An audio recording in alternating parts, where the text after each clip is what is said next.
Everybody must eat. Everybody must eat. Everybody must eat. Everybody must eat. Yes. Everybody must eat. Everybody must eat. Everybody must eat. Everybody must eat. That's what I'm talking about.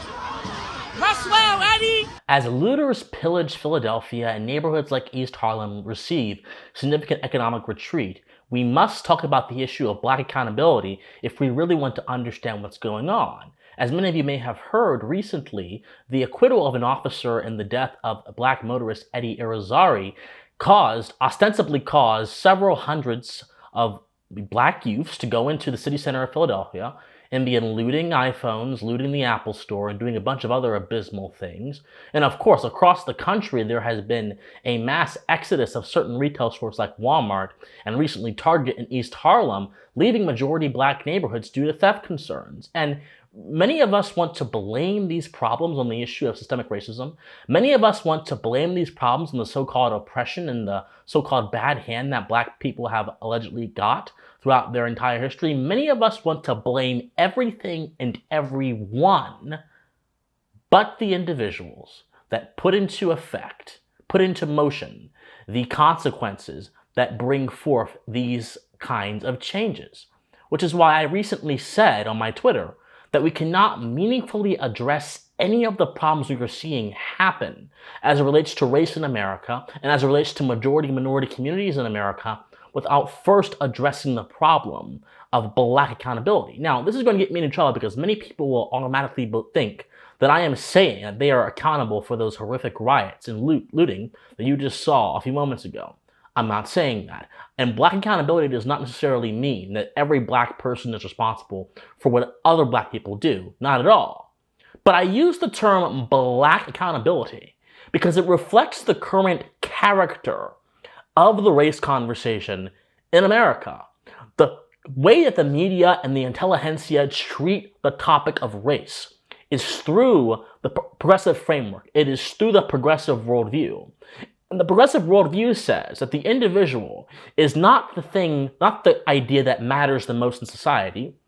What matters are classes and groups that individuals happen to belong to. So man is not estimated by himself and his own actions and his own behavior. He is estimated as part of his membership of some faceless, amorphous collective. So the progressive frame then takes this premise and uses it to then make sweeping proclamations about certain issues in America, saying that systemic racism, not individual free will, is behind riots we have seen from Michael Brown and Ferguson all the way up to George Floyd all the way up to now. They will say that redlining and systemic racism have to do with the lack of economic opportunity in Black communities, despite the fact that statistically, many of those so-called Black communities happen to be areas where property crime happens, and in many of these cities where DAs refuse to actually do their job and protect property rights, those property crimes cost the businesses a lot of money and therefore make it uneconomical for them to operate in those areas. And yet all of these will be blamed on some kind of systemic racism, some kind of evil phenomenon that goes beyond the scope of human comprehension. Which is why I say, in that same vein, Black accountability is what's needed. Not because I believe that every Black person is accountable for the actions of their brothers and sisters. No. I am an individualist. I reject that. I believe in individual responsibility. But because I know for a fact that many people in America are under a spell. And that spell has them thinking about race and race relations in collective terms. If you think my using the word Black accountability is offensive, you should also be offended at the use of the word whiteness as it refers to white people in society. If you think my use of the phrase Black accountability is offensive, you should also be offended and you should be outraged that the terms white privilege and white fragility have become cornerstone facets of so many American institutions because they are the same exact thing. If you think my use of the word Black accountability is so offensive, you should then therefore be trying to see the race debate through the eyes of the individualist and not through the eyes of the collective. But alas, many of you who go into my comments and complain about my use of language will yourself Go and endorse concepts that my use of language so-called implies, and you'll do it with no problem in the world when it is directed towards people that are not black or not whatever color you deem to be sacred. The truth is this, my friends, the media and the intelligentsia constantly make excuses for black folks when certain black individuals, not all I must say, but certain black individuals, like the ones we saw in the videos and like the ones we have seen in major urban centers throughout the world, out America, whenever a incident happens, whether it be Michael Brown, Freddie Gray, or whatever, they constantly make excuses for bad behavior.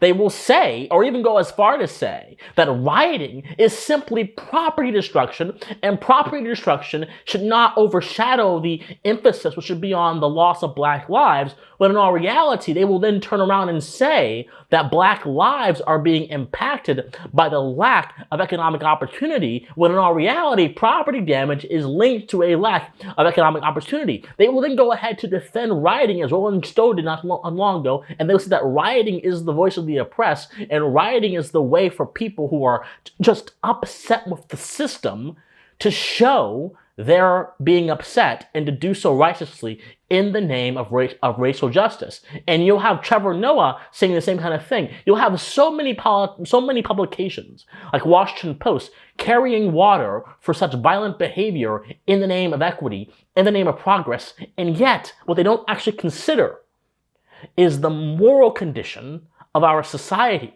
which actually makes all of these things make a little bit more sense. The progressive worldview has told black people for so long, that their actions and their behavior are informed deterministically by factors outside of their control. It has also told them for so long that merely by the virtue of them being a black person and existing in society, that gives them certain traits, that gives them certain ideas that are inseparable from their existence, that they must live out if they seek to live authentically as a black person. The idea of lived experience and all black people experiencing some kind of racism, whether it be overt, whether it be a microaggression, fits neatly into this prescription that progressives have given to black folks for so long. And yet, all of this reflects a significant lack of accountability, which is important if you're going to have a moral society. Ethics without accountability is not ethics at all. What kind of worldview, and what worldview can you be a moral person if you are not personally responsible for your actions and you're not personally responsible for your behavior? Morality means nothing if there is not a consequence to visit upon someone who seeks an offense against the moral law. For example, if I steal something, but there is no consequence to my theft, then what is the gravity? What is the weight? What is the significance of my theft?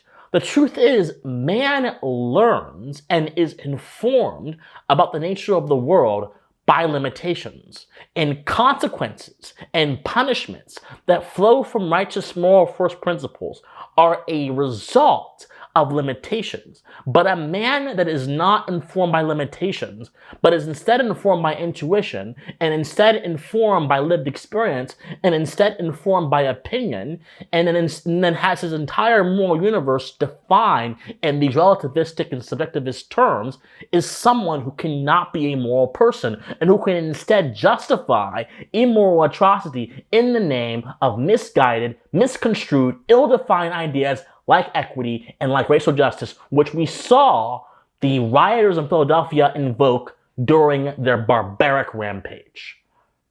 My friends, I tire of what is told to so many black people. I tire of the narratives that infect our society. And I tire of the naked morality justified through so-called social oppression. I tire of it. Not just because all these things presuppose ideas that are on their face false, but because there are serious consequences to these ideas that are impacting and affecting the lives of average black folk and the lives of average Americans, to be honest with you, every single day. Accountability is not only morally significant, it is socially significant. The idea of justice, which basically holds society together, is the idea that I have certain things that you cannot take from me, and you the same. And not only that, but I have certain promises and oaths I must uphold, and you the same. And the key enforcement mechanism of that idea is indeed consequences. It is indeed limits. It is indeed punishment. But when the only limit you acknowledge are those that are supposedly imposed upon you by the broader society, those that are imposed upon you by so-called microaggressions, those that are imposed upon you by so-called systemic racism, those who are imposed upon you by all of these different forces that are beyond your control, then can you truly be a just person? Can you truly do what society needs to survive, to persist? Can you truly acknowledge these objective first principles by which everything is constituted, and if it's not constituted by it, it goes into chaos? Can you truly? But this is not a question for many people of philosophy. This is a question of their perspectives, which they believe their perspective cannot be divorced from reality, when in all reality, our perspectives can be informed by biases that are incorrect. And no, not this vain idea of implicit bias that so many people try to use to indict entire groups of people. No. But real biases that are implanted in the heads of certain people, particularly black folks, by the media as regards to American society, as regards to American history, and as regards to our republic. Looting, rioting, and the apologia that ensues afterwards does nothing more than harm what is needed to ensure that there will be racial harmony one day in America. Now, of course, the benefits of finally accepting the idea of individual accountability, or black accountability as I've said it, are tremendous. Perhaps when the idea of black accountability is accepted, there will be more readily apparent to so many people who are under the progressive worldview as it relates to race, that the greatest threat to black people is not the police, it's not the government, it's not the system, but it is instead their fellow other black people who happen, according to statistics, to commit the most crimes against them, crimes that oftentimes lead to death. Perhaps if the idea of a black accountability is accepted, it will be more readily apparent to more folks that single motherhood and absentee fathers statistically lead to worse outcomes in life. Perhaps when the idea of black accountability is accepted, it'll be more readily acceptable and understandable to so many people that people who speak like me, or people who have unorthodox opinions on the issues of race in America, or people who love America who are conservatives, are not Uncle Toms. They are not whatever other epithet you want to throw at them. They are simply people who have arrived at different conclusions, which in this case should encourage you as a free-thinking individual to investigate why exactly they believe what they believe. Perhaps when the idea of black accountability becomes more readily accepted, there will not be this apologia for rioting, this apologia for the destruction of your own communities, which ultimately will lead to less opportunities for young black men and will then increase the opportunity for them to go on the streets and do things that will lead them to bad life outcomes. Perhaps when this idea is taken seriously, the mentality of victimhood, which motivates the idea of racial justice, because equity is simply rooted in victimhood. Equity is not some grand idea that is benevolent.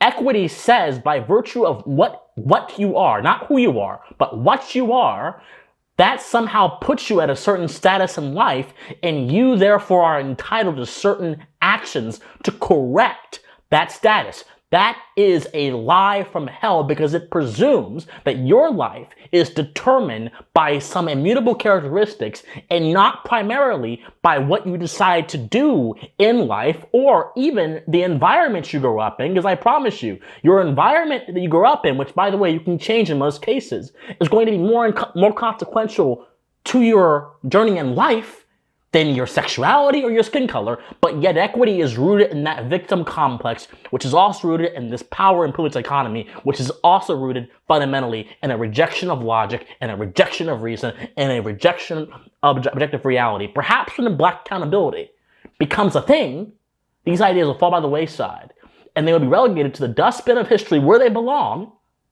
and there can be time for racial reconciliation, racial harmony in America that is indeed based on individual values and beliefs, and not based on some collective idea of what it means to be a black person, what it means to be whatever other characteristic, what it means to be light-skinned or dark-skinned. All of that stuff is meaningless, and it is ultimately superficial when people who look like me are killing themselves in their own communities. And whenever someone like me says something, they are immediately called a sellout, they're called a hater, they're called everything but a child of God. But you know what? It is my duty to speak the truth. It is my duty to look at what is happening and to provide my best assessment. And my assessment is this. For far too long, black folks in general have been coddled by the media and the intelligentsia and told that no matter what they do or how they do it, we should focus on fixing the oppression that has gotten them to this point. Well, I say something different. As an individual, you are responsible for all of your actions. As an individual, your concern is not with some system or some phenomenon beyond your control. It is with things that are within your control. That's what the Stoics would say. And it is within things that will help you improve your life for the better, as opposed to looking at this collective idea of the black community, which does not exist, and trying to improve it to no end. That is the solution. But it all begins with accountability. And until we get accountability, we will not get solutions. My friends, like this video, comment on this video, share this video, subscribe to this channel. I love you guys so much, and please stay pensive. Bye, everyone.